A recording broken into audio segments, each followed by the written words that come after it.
Today we are going to draw foreshortening poses with the easiest way. In this video, I'm not going to talk about foreshortening rules and principles. I'm just going to show how you can draw foreshortening poses step by step. Guys, we can see a lot of videos about foreshortening tips and rules, and I didn't want to make something repetitive.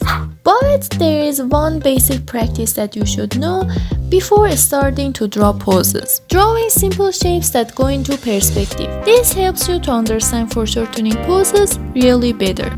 It's good to have a basic knowledge about anatomy too, but if you don't have, it's okay. I mean, if you want to become a pro artist, you must know about anatomy rules.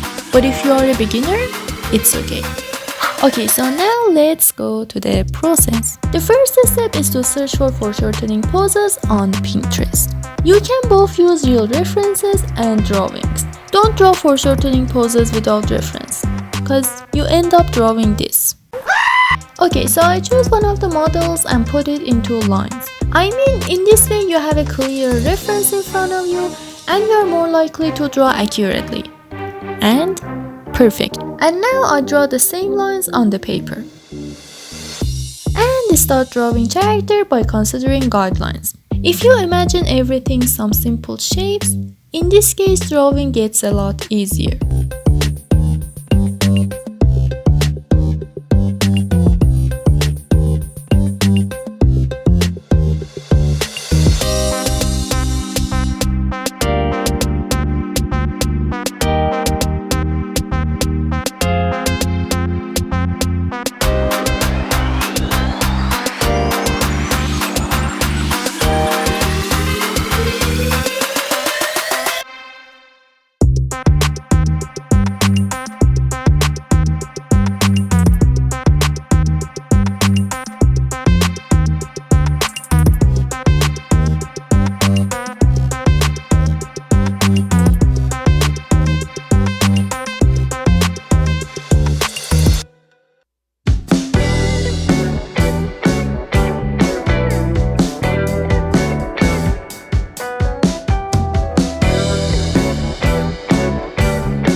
I hope you enjoyed this video and was useful for you. Don't forget to like and subscribe. If you want to draw super cool dynamic poses, you can check this video. Bye!